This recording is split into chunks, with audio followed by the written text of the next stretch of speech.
Well, you've heard words there from Turkey's President Recep Tayyip Erdogan, preceded by the UN Secretary-General Antonio Guterres. Let's just stay on these pictures now, see if this agreement is due to be signed now. They are there. It was supposed to have happened, about 48 minutes ago. These things are often delayed, aren't they? But let me bring you some words, what the UN Secretary-General had to say.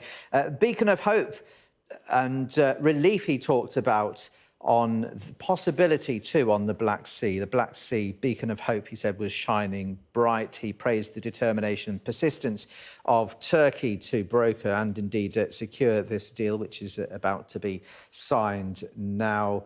There's no solution, he said, to the world's food shortage without full access to Ukrainian grain and Russian food and fertiliser. Let's have a look now at what's going on there. And the book's there. Going to be a signing, and you can see there is the UN Secretary-General. Russia's Defence Minister Sergei Shoigu is there.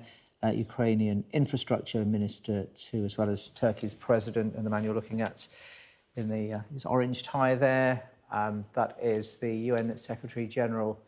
The UN and Turkey brokering this historic agreement to allow, or certainly designed to allow, 22 million of grain and other agricultural products through Black Sea ports, stuck for so many months because of the war. So let's just sit on these pictures just for a moment there as we do. So some significant words from the UN Secretary-General and Turkey's President speaking there, dignitaries from Russia and Ukraine. Let's bring in Alex Rossi. So we've been waiting for it, haven't we, this agreement to be signed for around 50 minutes. Alex, that is now happening as we've heard some words from the UN Secretary-General and some praise for Turkey. Yeah, I mean, it is, whichever way you look at it, it is an extraordinary piece of diplomacy. Remember that this agreement that's been brokered is happening at a time when Ukraine and Russia are locked in a profoundly bitter fratricidal war that is still raging across the country. So to see two ministers from the respective countries sitting down, albeit separated by a fairly long table, is really something of an achievement. Now, it's taken to get this far nearly 3 months of negotiations. As you can imagine, there isn't much trust. There's a great deal of suspicion on both sides of each other's motives, but at the end, the agreement has been signed. Now, the goal in all of this is, of course, it's not about ending the war. That is, I think, a long way off, but it is about reintegrating the Ukrainian food economy back into global markets.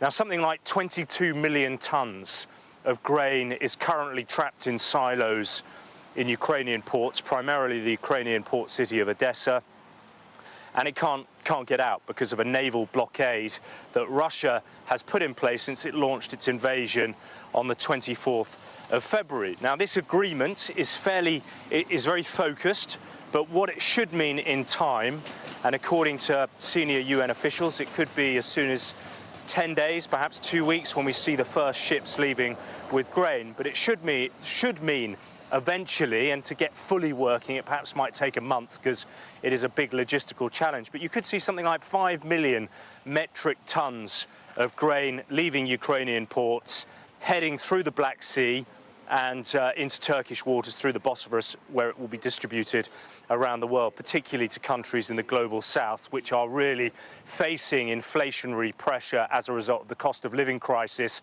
and the spectre of hunger and famine is becoming more and more real every day. Now, according to the World Food Programme, something like 47 million people are facing acute hunger as a direct consequence of this conflict, and 71 million people, according to the WFP, are being plunged into poverty as a direct consequence of this conflict. So the urgency with which this agreement now needs to be implemented is extremely great.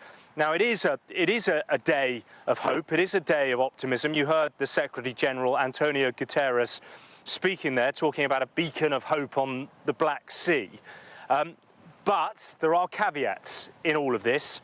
As I was saying earlier, trust is in very short supply, and it could be that even though there is ink now on this agreement, that it could break down very easily. It's called the Black Sea Initiative, but perhaps the best way of looking at it is really as a ceasefire at sea. Now, the way the deal will work is it's going to be closely monitored by all sides in this, the Ukrainians, the Russians, the Turks, and also officials from the United Nations. There'll be a joint coordination centre set up in Istanbul, which will monitor the ships leaving Ukrainian ports.